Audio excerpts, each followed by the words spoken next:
अस्सलामु अलैकुम रहमतुल्लाहि व बरकातुहू। आज हम लोग सूरह फलक की सूरे की हम लोग मुख्तसर तफसीर बयान करेंगे। पहले हम उसका मजमू बता देते कि इस तफसीर में मतलब इस सूरे के क्या फ़ायदे हैं और आप सल्लल्लाहु अलैहि वसल्लम ने कब कब इस चीज़ को पढ़ा है। तो चलिए पढ़ना शुरू करेंगे। रब्बि इश्रह ली सदरी वयस्सिर ली अमरी वहलुल उक़दतम मिन लिसानी यफ़क़हू क़ौली रब्बि ज़िदनी इल्मन नाफ़िया। अऊज़ु बिल्लाहि मिनश शैतानिर रजीम बिस्मिल्लाहिर रहमानिर रहीम। तो चलिए पढ़ते हैं। इसकी पहले हम मुख्तसर सी बात बता देते हैं। तो इसके बाद सूरह नास है। इस सूरे के बाद सूरह नास आई है, जिससे मैंने पहले ही अपलोड कर दिया था, आप उसे जाकर सुन लेना। उन दोनों की मुश्तरका के फजीलत मतदाद हदीस में बयान की गई है। मसलन एक हदीस में नबी सल्लल्लाहु अलैहि वसल्लम ने फरमाया कि आज की रात मुझ पर कुछ ऐसी आयत नाजिल हुई है जिनकी मिसाल मैंने कभी नहीं देखी। ये फरमाकर आप सल्लल्लाहु अलैहि वसल्लम ने ये दोनों सूरतें पढ़ी, यानी कुल औज़ बिरब्बिल फलक और कुल औज़ बिरब्बिन नास। अबू हाबिस जहनी रज़ियल्लाहु ताला से रवायत है कि आप सल्लल्लाहु अलैहि वसल्लम ने फरमाया, ए अबू हाबिस, क्या मैं तुम्हें सबसे बेहतरीन तावीज़ ना बताऊं जिसके ज़रिए से पनाह तलब करने वाले पनाह मांगते हैं। उन्होंने अर्ज़ किया, हाँ ज़रूर बतलाइए। आप सल्लल्लाहु अलैहि वसल्लम ने दोनों सूरतों का जिक्र करके फरमाया, ये दोनों मुअज़्ज़तैन हैं, यानी कि कुल औज़ बिरब्बिल फलक और कुल औज़ बिरब्बिन नास। नबी सल्लल्लाहु अलैहि वसल्लम ने इंसानों और जिन्नों की नज़र से पनाह मांगा करते थे। जब ये दोनों सूरतें नाजिल हुई तो आप सल्लल्लाहु अलैहि वसल्लम ने उनके पढ़ने को मामूल बना लिया और बाकी दूसरी चीज़ें छोड़ दी। हज़रत आयशा सिद्दीक़ा रज़ियल्लाहु अन्हा फरमाती हैं कि जब आप सल्लल्लाहु अलैहि वसल्लम को कोई भी तकलीफ़ होती तो मुअज़्ज़तैन यानी कुल औज़ बिरब्बिल फलक और कुल औज़ बिरब्बिन नास पढ़कर अपने जिस्म पर फूंक लेते थे। जब आप सल्लल्लाहु अलैहि वसल्लम की तकलीफ़ ज़्यादा हो गई तो मैं ये सूरतें पढ़कर आप सल्लल्लाहु अलैहि वसल्लम के हाथों को बरकत की उम्मीद से आप सल्लल्लाहु अलैहि वसल्लम के जिस्म पर फेरती थी। जैसे आप सल्लल्लाहु अलैहि वसल्लम जब बीमार हो गए तो आयशा सिद्दीक़ा रज़ियल्लाहु अन्हा ने क्या किया कि वो पढ़ करके उन्हीं के हाथों पे दम किया, क्योंकि उनका हाथ बाबरकत था। तो उसी उम्मीद से उनके ही हाथ ऐसे फिरा दिए पूरे जिस्म पे। ठीक है। तो जब नबी सल्लल्लाहु अलैहि वसल्लम पर जादू किया गया तो जिब्राईल अलैहिस्सलाम यही दो सूरतें लेकर हाजिर हुए और फरमाया, एक यहूदी ने आप सल्लल्लाहु अलैहि वसल्लम पर जादू किया है और ये जादू फलां कुएं में है। आप सल्लल्लाहु अलैहि वसल्लम ने हज़रत अली रज़ियल्लाहु अन्हु को भेजकर उसे मंगवाया। ये एक कंघी के दंदानों और बालों के साथ एक दांत के अंदर 11 गिरहें पड़ी हुई थी और मोम का एक पुतला था जिसमें सुइयां चुभोई हुई थी। जिब्राईल अलैहिस्सलाम के हुक्म के मुताबिक आप सल्लल्लाहु अलैहि वसल्लम उन दोनों सूरतों में से एक एक आयत पढ़ते जाते और गिरह खुलती जाती और एंटी क्लॉकवाइज यानी कि उल्टे दिशा में आपको वो खोलते जाते थे, पढ़ते जाते थे और एक एक निकलती जाती थी। मतलब वो और गिरह खुलती जाती और सुई निकलती जाती। खात्मे तक पहुँचते पहुँचते सारी गिरहें भी खुल गईं और सुइयाँ भी निकल गईं। आप सल्लल्लाहु अलैहि वसल्लम इस तरह सही हो गए जैसे कोई शख्स जकड़ बंद से आज़ाद हो जाए। तो आप सल्लल्लाहु अलैहि वसल्लम की मामूल भी था कि रात को सोते वक्त सूरह इखलास और मुअज़्ज़तैन यानी सूरह इखलास यानी कुल हुवल्लाहु अहद, कुल औज़ु बिरब्बिल फलक और कुल औज़ु बिरब्बिन नास पढ़कर अपनी हथेलियों पर फूंकते, फिर उन्हें पूरे जिस्म पर मलते, फिर सर, चेहरे और जिस्म के अगले हिस्से पर हाथ फेरते। उसके बाद जहाँ तक आप सल्लल्लाहु अलैहि वसल्लम के हाथ पहुँचते 3 मरतबा आप सल्लल्लाहु अलैहि वसल्लम ऐसा करते। तो ये इस सूरत कब होती थी जब आप सल्लल्लाहु अलैहि वसल्लम की तबीयत ख़राब हुई थी। और इसकी थोड़ी सी मुख्तसर मैंने नास में भी बताई है, पर यहाँ पे पूरा फुल इसका है ये है। तो चलिए अब हम आयत टू आयत पढ़ेंगे। कुल आऊज़ु बिरब्बिल फलक, आप कह दीजिए, कुल मतलब कह दीजिए, आऊज़ु में पनाह लेता हूँ, पनाह में आता हूँ रब के सुबह की। तो सुबह कैसे होती है? तो फलक जो है, फलक और नास दोनों सूरतों को मिलाकर मुअज़्ज़तैन कहा जाता है। वो दो सूरतें जिनके ज़रिए पनाह तलब की जाती है, ये दोनों सूरतें एक साथ नाजिल हुई। सूरह फलक में 5 आयात है, 23 कलिमे हैं और 76 हुरूफ है। ठीक है। किसी को मजबूती से थामना, किसी के साथ चिमटना, यानी कि और मास का होता है मतलब पनाहगाह, यानी फलक का लफ्ज़ी तर्जुमा है फाड़ना, चीरना, फटना, यानी फजर। जैसे फजर होती है, अंधेरे को चीर कर सुबह होती है, जैसे अंधेरे को चीर कर फाड़ कर निकलती है, क्योंकि सारी मखलूक फट के ही पैदा होती है। जैसे आप ले लो सीड्स, किसी भी बीज को देखेंगे जब हम उसको ग्रो करते हैं, मिट्टी में उसको डालते हैं तो वो फट करके उसके अंदर से एक छोटा सा पौधा निकलता है, फिर उसके बाद वो बड़ा एक पेड़ बन जाता है। जैसे अंडे से बच्चा निकलता है, जैसे हम सब पैदाइश पैदा करते हैं, पैदाइश का अमल जो है वो फलक के साथ मुंसलिक है। तो गुठली और दाने को फाड़ने वाले हैं, गुठली और दाने को फाड़ने वाले हैं। यानी इसमें कहा जा रहा है आपको कि फलक के राजे मानी सुबह के हैं। सुबह की तखसीस इसलिए की कि जिस तरह अल्लाह ताला रात का अंधेरा ख़त्म करके दिन की रोशनी ला सकता है, वो अल्लाह उसी तरह खौफ और दहशत को दूर करके पनाह मांगने वाले को अमन भी दे सकता है। या इंसान जिस तरह रात को इस बात का मुंतज़िर होता है कि सुबह रोशनी हो जाएगी, उसी तरह खौफज़दा आदमी पनाह के ज़रिए से सुबह कामयाबी तुलू का उम्मीदवार होता है। तो ये अब हम चलते दूसरी आयत की तरफ। मिन शर्रि मा खलक, हर उस चीज़ के शर से जो उसने पैदा की, हर उस चीज़ के शर से। हर उस चीज़ में आपकी हर एक चीज़ आ गई, जैसे कि उसने जितनी भी चीज़ें बनाई हैं दुनिया में, उन सारी मखलूक़ात के अंदर किसी न किसी दर्जे में कोई ना कोई शर ज़रूर पाया जाता है। जैसे सूरज भी, हम कोई भी चीज़ जैसे फ़ायदेमंद है तो वो नुकसान भी करती है, उसके साइड इफ़ेक्ट भी होते हैं। तो सूरज है, चाँद है, इंसान है, जैसे खजूर है, खजूर खाना हमको पता है कि बहुत फ़ायदेमंद है, लेकिन उसमें उसके नुकसान भी रहते हैं, उसके नुकसान भी है। मतलब उसको बहुत ज़्यादा भी हम नहीं ले सकते, क्योंकि वो गर्म, उसकी तासीर गर्म है। गर्मी के दिन में खा रहे हैं तो आप सल्लल्लाहु अलैहि वसल्लम ककड़ी के साथ खाते थे ताकि उसकी तासीर ठंडी हो जाए। तो इसी तरीके से हर चीज़ के जो फ़ायदे हैं तो उसके साइड इफ़ेक्ट्स भी होते हैं। तो हर चीज़ के अंदर फ़ायदा भी है और नुकसान भी है, क्योंकि अल्लाह ने दुनिया में किसी को परफेक्ट नहीं बनाया, क्योंकि एक अल्लाह ही की ज़ात है जो सबसे परफेक्ट है। हमसे दुनिया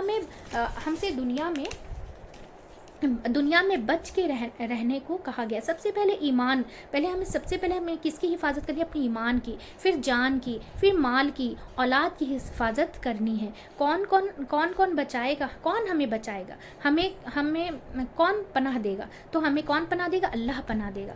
हमें कौन पनाह देगा? अल्लाह पनाह। ये आम है, इसमें शैतान और उसकी ज़रियत यानी जहन्नुम हर उस चीज़ से पनाह है जिससे इंसान को नुकसान पहुँच सकता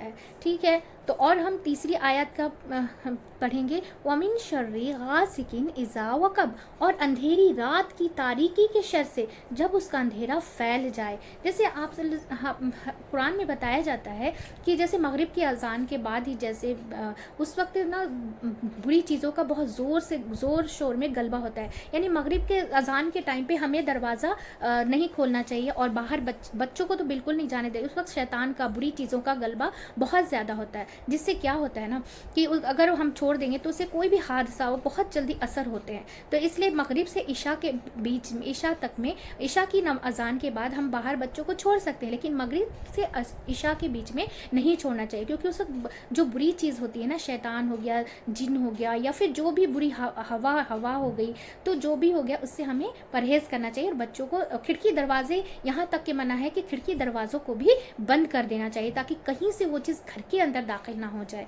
ठीक है। तो इस बात का हम सबको एहतमाम करना चाहिए।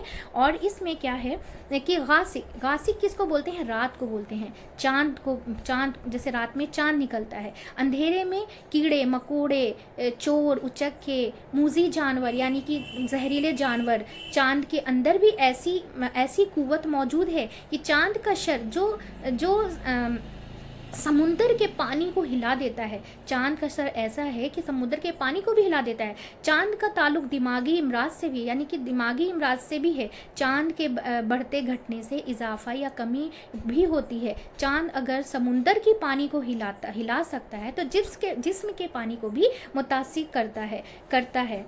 इंग्लिश में जैसे लूनैटिक को लूनर बोलते हैं, लूनर, और जो भी हमारे ये रहते हैं ग्रह रहते हैं अंतरिक्ष में, तो लूनैटिक यानी लूनर बोलते हैं। यानी जो नुकसानात हो सकते हैं उससे भी बचें, यानी ज़मीन और आसमान दोनों के शर से हमें बचने के लिए कहा जा रहा है। इसमें हम पनाह मांग रहे हैं, ठीक है। वमिन शर्रि गासिकिन इज़ा वक़ब, वक़ब का मतलब होता है दाखिल हो जाना, छा जाना, फैल जाना। जब रात کھا جائے تو اس کا شر عام ہو جائے، تو ہمیں بچنا چاہیے، یا جب چاند کا شر پھیلنے لگے تو ہمیں اس سے محفوظ رکھنا، ہم اللہ سے یہ پناہ مانگتے ہیں۔ وقب اس کو بھی بولتے ہیں کسی چیز کا دوسری چیز کے اندر داخل ہو کے رگو پائی میں سما جانا، یعنی رگوں میں سما جانا، یعنی صرف ظاہری طور پر نہیں بلکہ رگوں میں اتر جانا، جیسے چاند کی ریز جو ہوتی ہے خون کے ساتھ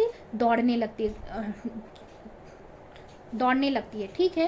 اور پھر اس کا کیا ہے، رات کے اندھیرے میں ہی خطرناک درندے اپنی کھچاروں سے اور موذی جانور اپنے بلوں سے، اور اسی طرح جرائم پیشہ افراد اپنے مذموم ارادوں کو عملی جامہ پہنانے کے لیے نکلتے ہیں۔ ان الفاظ کے ذریعے سے ان تمام سے پناہ طلب کی گئی ہے۔ غاسقین کا مطلب رات ہوتا ہے، وقب کا مطلب ہوتا ہے داخل ہو جائے، چھا جائے، ٹھیک ہے۔ چلیے آیت نمبر ہم 4 پڑھیں گے۔ وَمِن شَرِّ النَّفَّاثَاتِ فِی الْعُقَدِ، اور گروہ لگا کر ان میں پھونکنے والیوں کے شر سے۔ اب اس میں کیا ہے کہ اگر پھونکنے مارنا یعنی پھونکنے والیوں کے شر سے، نفاسات کا مطلب ہوتا ہے، نفاسا کا پھونک مارنا، تھتکارنا، یعنی تھوک بھی تھوڑا نکلنا، یا اور نفقہ کا مطلب ہوتا ہے، ایک نفقہ بھی ہوتا ہے تو جسے زور سے پھونک مارنا، جیسے سر پھونکا جائے گا آخرت میں، اسی طریقے سے اس کو نفقہ بولتے ہیں۔ اور نفسا مطلب تھوڑی سی پھونک مارنا، جیسے ہلکا سا منہ سے تھتکار نکلتی ہے، ٹھیک ہے۔ نفسات یعنی صفات کے طور پر، جیسے اس میں کیا ہے کہ گروہ میں پھونکنے مارنے والے یعنی کہ جادوگرنیاں جو پھونکے مارتی ہیں، یعنی اس میں مرد بھی آتے ہیں اور عورتیں بھی آتے ہیں، صرف عورتوں کا یہاں پہ نہیں ہے، یعنی جو بھی پھونکے مارتے ہوں، چاہے وہ جینڈر وائز وومن ہو یا مین ہو، ٹھیک ہے، یعنی وہ تمام لوگ جو پھونکے مارے جادو کرنے کے لیے، اللہ تو ہمیں ان کے شر سے بچا، نفسات مؤنث کا صیغہ ہے جو النفوس یعنی موصوف محذوف کی صفت ہے۔ من شر النفوس نفسات یعنی گروہ میں پھونکنے والے نفسوں کی برائی سے پناہ، اس سے مراد جادو کا کالا عمل کرنے والے مرد اور عورت دونوں ہیں، یعنی اس میں جادوگروں کی شرارت سے پناہ مانگی گئی ہے۔ جادوگر پڑھ کر پھونک مارتے ہیں اور گروہ لگاتے جاتے ہیں، عام طور پر جس پر جادو کرنا ہوتا ہے اس کے بال یا کوئی چیز حاصل کر کے اس پر یہ عمل کیا جاتا ہے۔ اور پھر 5ویں آیت ہم پڑھیں گے، وَمِن شَرِّ حَاسِدٍ اِذَا حَسَدَ۔ حسد کیسا ہوتا ہے کہ وَمِن شَرِّ حَاسِدٍ اِذَا حَسَدَ، حاسد کے حسد سے جب وہ حسد کرنے پر اتر جائے۔ حسد 2 طرح کا ہوتا ہے، ایک دل میں ہوتا ہے اور ایک عمل سے ہوتا ہے۔ تو دل میں جیسے ہم کسی خوشحال اور عزت دیکھ کر کسی کی جلنا اڑنا اندر سے، تو وہ کیا ہے، دل سے جلن ہے، دل سے اس کی برائی ہم سوچتے ہیں۔ اور عمل سے یعنی کہ جادو کرنا، ٹونا کرنا، کسی چیز کے ساتھ سے اس کے ساتھ وہ برائی کرنا، یہ آرزو کرنا کہ اس کی یہ نعمت ہے یہ چھن جائے، یہ سب سے برا، سب سے بدترین یہ جو حسد کا اس میں آتا ہے، لیول میں آتا ہے، ٹھیک ہے۔ حاسد جب تک اپنے دل میں حسد رکھے تو اسی کو نقصان دیتا ہے۔ حاسد اگر جہاں سے ہم برائی کسی کی سوچنا شروع کرتے ہیں نا، وہاں سے اپنا برا ہونا شروع ہو جاتا ہے۔ اس لیے اپنے دل کو ایک دم صاف و شفاف رکھنا چاہیے، کسی کے لیے بھی برا گمان بالکل کبھی نہیں رکھنا چاہیے۔ ہمیشہ اپنے لیے جیسے ہم سوچتے ہیں ویسے دوسروں کے لیے بھی اچھا سوچنا چاہیے۔ جہاں سے ہم اچھا یا برا جو بھی سوچتے ہیں نا، کیونکہ روح میں جو ہم دل میں سوچتے ہیں نا، اللہ کو وہ سب خبر ہے۔